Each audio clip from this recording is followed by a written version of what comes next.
نحمده ونصلي على رسوله الكريم أما بعد فأعوذ بالله من الشيطان الرجيم بسم الله الرحمن الرحيم ربي يسر ولا تعسر وتمم بالخير وبك نستعين السلام علیکم ورحمۃ اللہ وبرکاتہ۔ الحمدللہ آج ہماری نیو سورہ سٹارٹ ہو رہی ہے، سورہ یاسین۔ ماشاءاللہ بہت مقبول سورہ ہے اور اس سورہ کو قرآن پاک کا دل بھی کہا جاتا ہے۔ اس کا ترجمہ شروع کرنے سے پہلے اس کا تھوڑا سا تعارف۔ قرآن پاک کی ترتیب کے اعتبار سے سورہ یاسین کا نمبر 36 ہے اور نزول کے اعتبار سے اس کا نمبر 41 ہے۔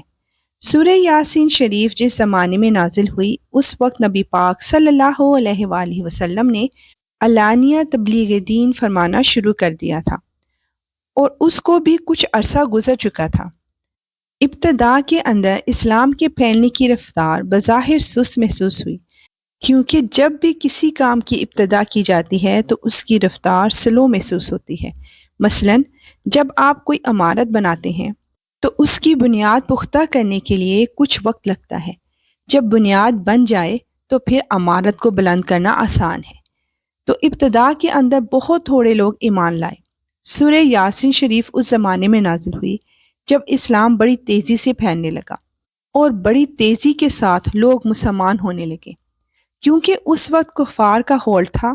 مکہ مکرمہ اور مسجد حرام پر انہوں نے قبضہ کیا ہوا تھا، تو کافر اس بڑھتی ہوئی تحریک کو روکنا چاہ رہے تھے اور اس کے لیے وہ مسلمانوں پر بہت ظلم و ستم کر رہے تھے۔ اور جب سورہ یاسین شریف نازل ہوئی تو اس وقت عالم یہ تھا کہ مسجد حرام اور خانہ کعبہ کے طواف اور مسجد حرام میں جا کر نماز پڑھنا مسلمانوں کے لیے بہت مشکل تھا۔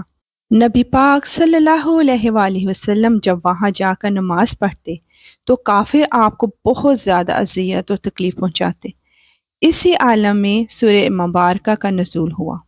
اس سورہ مبارکہ میں اللہ تعالیٰ کی وحدانیت کا ذکر اور اس کے دلائل بیان کیے گئے ہیں، کیونکہ کفار کا کہنا تھا کہ اتنی بڑی کائنات ایک اللہ نہیں چلا سکتا، نعوذ باللہ۔ دوسرا ایشو یہ تھا کہ کافر کہتے تھے کہ یہ نبی صلی اللہ علیہ وسلم عام آدمی کی طرح ہے اور یہ حضور صلی اللہ علیہ وآلہ وسلم کے مقام اور مرتبے کو ماننے کے لیے تیار ہی نہ تھے۔ نبی پاک صلی اللہ علیہ وآلہ وسلم کی رسالت کے انکاری تھے اور اس سورہ مبارکہ میں بڑے دلائل کے ساتھ حضور صلی اللہ علیہ وآلہ وسلم کی رسالت کا بیان ہے اور قرآن کے سچی کتاب ہونے کا بیان ہے۔ اور تیسرا ایشو یہ تھا کہ کافر یہ کہتے تھے کہ انسان مر کر جب مٹی میں مل کر مٹی ہو جائے گا تو دوبارہ کیسے زندہ ہوگا۔ یعنی یہ تین باتیں تھیں جس پر کافر بہت شور مچا رہے تھے اور دیگر کافروں کو وہ اسلام سے روکنے کے لیے پروپیگنڈا کر رہے تھے۔ تو یہ تینوں باتوں کا جواب سورہ یاسین شریف میں دیا گیا۔ اس میں 83 آیات اور 5 رکوع ہیں۔ یاسین قرآن کا دل ہے، یعنی یہ قرآن کا مرکز ہے۔ قرآن پاک میں 3 باتوں کا زور دیا گیا ہے، وحدانیت پر، رسالت پر اور قیامت پر۔ سو دل سے مراد یہ ہے کہ یہ قرآن کا ایسا خلاصہ ہے کہ جو اسے سمجھ لے وہ قرآن کے مفہوم کو سمجھ لے گا انشاءاللہ۔ سورہ یاسین کی پہلی 6 آیات میں حکمت بھرا قرآن آپ صلی اللہ علیہ وآلہ وسلم کی رسالت پر گواہی دے رہا ہے۔ یاسین، حروف مقطعات ہیں۔ حکمت بھرے قرآن کی قسم، تم یقیناً پیغمبروں میں سے ہو، بالکل سیدھے راستے پر۔ یہ قرآن اس ذات کی طرف سے اتارا جا رہا ہے جس کا اقتدار بھی کامل ہے، جس کی رحمت بھی کامل، تاکہ تم ان لوگوں کو خبردار کرو جن کے باپ دادوں کو پہلے خبردار نہیں کیا گیا تھا، اس لیے وہ غفلت میں پڑے ہوئے ہیں۔ بے شک یا رب العالمین تو وحدہ لا شریک ہے اور نبی پاک صلی اللہ علیہ وآلہ وسلم تیرے بندے اور رسول ہیں۔ آیت 7-10 میں بتایا جا رہا ہے کہ مشرکین مکہ اپنے کفر کی بنا پر ایمان نہیں لائیں گے۔ حقیقت یہ ہے کہ ان میں سے اکثر لوگوں کے بارے میں بات پوری ہو چکی ہے، اس لیے وہ ایمان نہیں لائیں گے۔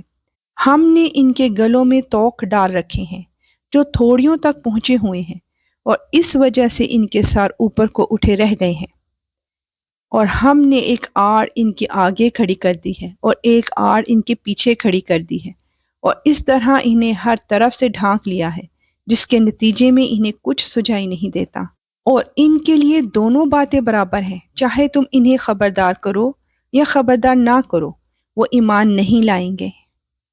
بے شک یا رب العالمین، جو ہدایت حاصل کرنا ہی نہ چاہے پھر تو انہیں ہدایت نہیں دیتا۔ نیکسٹ آیات میں ہم جانیں گے کہ ہدایت کیسے ملتی ہے۔ تم تو صرف ایسے شخص کو خبردار کر سکتے ہو جو نصیحت پر چلے اور خدائے رحمان کو دیکھے بغیر اس سے ڈرے، چنانچہ ایسے شخص کو تم مغفرت اور باعزت اجر کی خوشخبری سنا دو۔ سبحان اللہ۔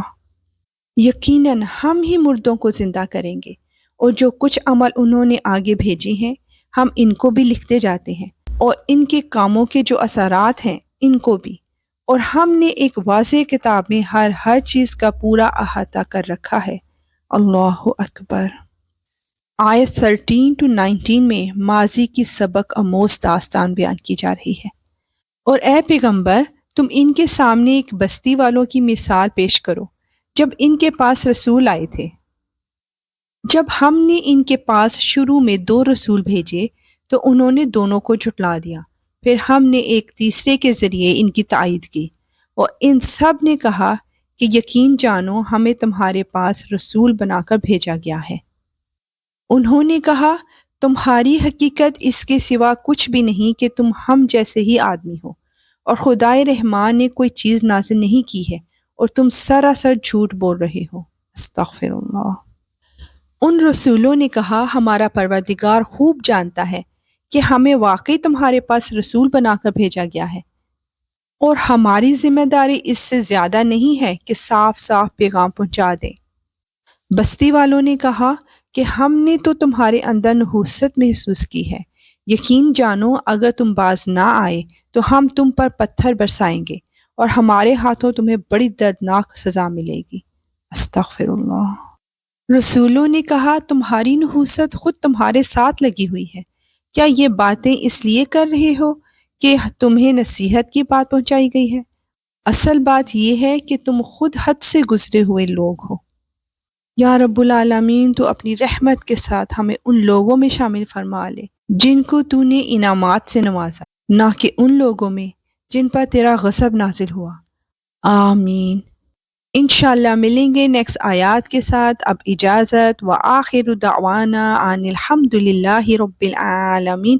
سبحانک اللہم وبحمدک، اشہد ان لا الہ الا انت، استغفرک واتوب الیک۔ السلام علیکم ورحمۃ اللہ وبرکاتہ۔